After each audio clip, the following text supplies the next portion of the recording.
ഇന്ന് തന്നെ ഡൗൺലോഡ് ചെയ്യൂ. കാണൂ നിങ്ങളുടെ ഫേവറേറ്റ് ഷോസ്. പ്രതാപന്റെ മനസ്സിന്റെ സൂക്ഷിപ്പുകാരി അംബികയായിരിക്കണം. പ്രതാപന് തന്റെ അമ്മയും ദൈവവും എല്ലാം അംബികയാണെന്ന് തോന്നണം. അല്ലമ്മേ, അതിപ്പോഴും അങ്ങനെയല്ലേ? അല്ലല്ലോ. ചോദിച്ചത് കേട്ടില്ലേ പത്മേ? ഇത് വളരെ ഗൗരവമുള്ളൊരു കാര്യമായതുകൊണ്ടാ ഞാനിങ്ങനെ ചോദിക്കുന്നേ.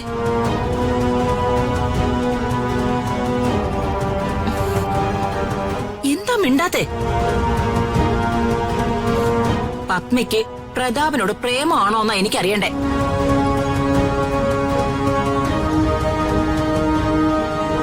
പറ.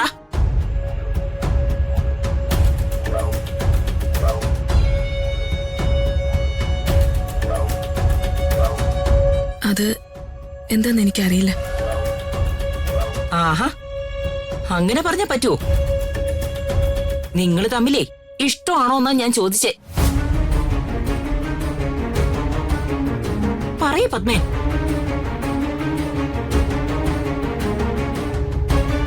പ്രതാപേട്ടനെ എനിക്കിഷ്ടമാണ്.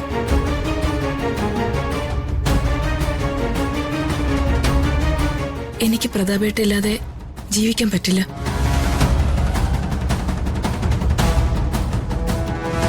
പ്രതാപേട്ടനെ മറക്കണമെന്ന് മാത്രം എന്നോട് പറയരുത്. പ്രതാപേട്ടനെ മറക്കണമെങ്കിൽ ഞാൻ മരിക്കണം.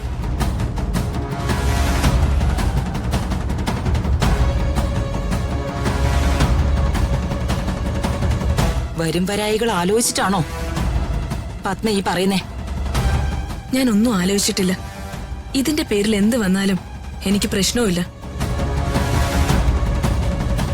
ഞാൻ പ്രതാപേട്ടനൊപ്പേ ജീവിക്കൂ.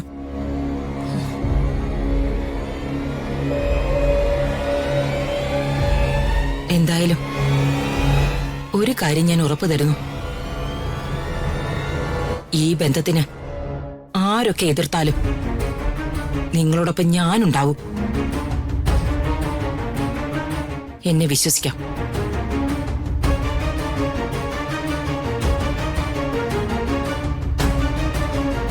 പത്മ പൊയ്ക്കോ.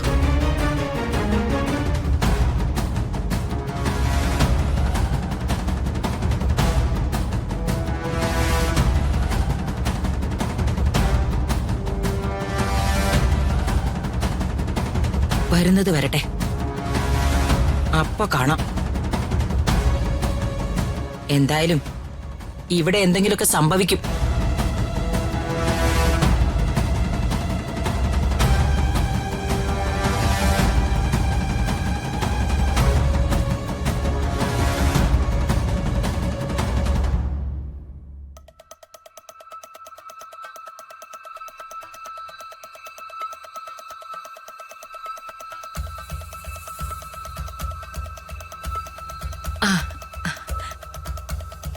അമ്മ അകത്തുണ്ടോ?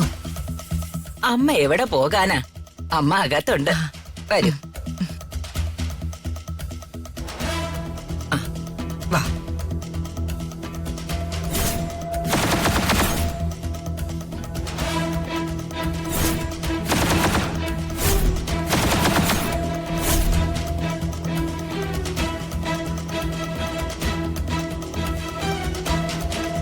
അമ്മേ,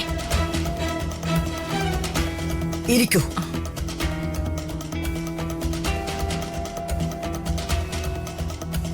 പറയൂ.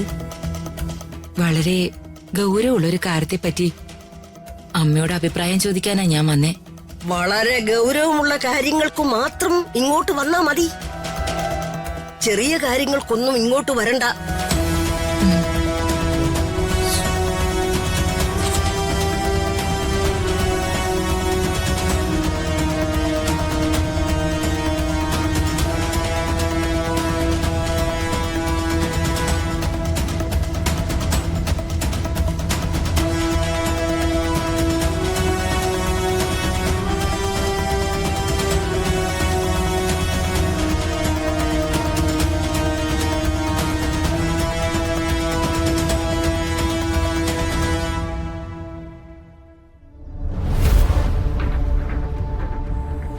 ഇനി ധൈര്യപൂർവ്വം പറഞ്ഞോളൂ.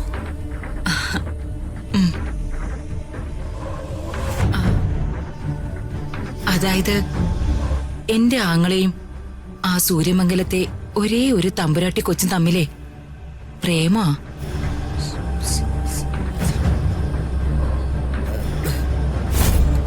ആ തീ പാറുമല്ലോ. അല്ല, അകന്നിരിക്കണോ? എന്തിന്?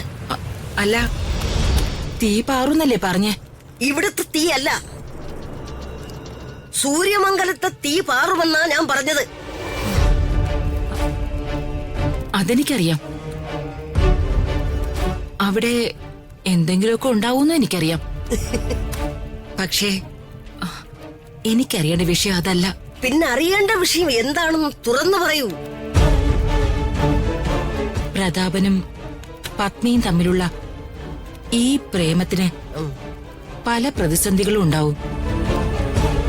അതെല്ലാം മറികടന്ന് പ്രതാപനെ കൊണ്ട് പത്നിയെ കല്യാണം കഴിപ്പിച്ച ഞാൻ മുൻപ് വന്ന് പറഞ്ഞ ഉദ്ദേശം നടപ്പിലാവോ?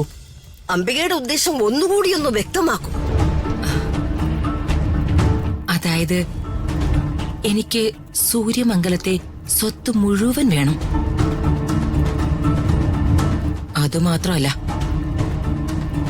മഹാദേവ വർമ്മയുടെ കാലം കഴിഞ്ഞ എനിക്ക് അവിടുത്തെ MLA-യും മന്ത്രിയും എല്ലാം ആവണം. പത്നിയും പ്രതാപനും തമ്മിലുള്ള കല്യാണത്തിന് ഞാൻ മുൻകൈ എടുത്ത, ഞാൻ അത് നടത്തിക്കൊടുത്ത ഈ അധികാരവും സ്വത്തും ഒക്കെ എന്റെ കയ്യിൽ വരുമോ? ഇത് മന്ത്രം കൊണ്ട് മാത്രം സാധ്യമാകുന്ന കാര്യമല്ല അംബികെ. കർമ്മം കൂടി ചെയ്യണം. മനസ്സിലായില്ലമ്മേ? പറയാം അംബികെ. പ്രതാപന്റെയും പത്മയുടെയും രക്ഷകർത്താവ് അംബികയാണെന്ന് വരുത്തി തീർക്കണം. പ്രതാപന്റെ മനസ്സിന്റെ സൂക്ഷിപ്പുകാരി അംബികയായിരിക്കണം. പ്രതാപന് തന്റെ അമ്മയും ദൈവവും എല്ലാം അംബികയാണെന്ന് തോന്നണം. അല്ലമ്മേ, അതിപ്പോഴും അങ്ങനെയല്ലേ? അല്ലല്ലോ. അംബിക പ്രതാപനെ എങ്ങനെയും തകർത്ത് അധികാരിയാകാനല്ലേ ശ്രമിക്കുന്നത്.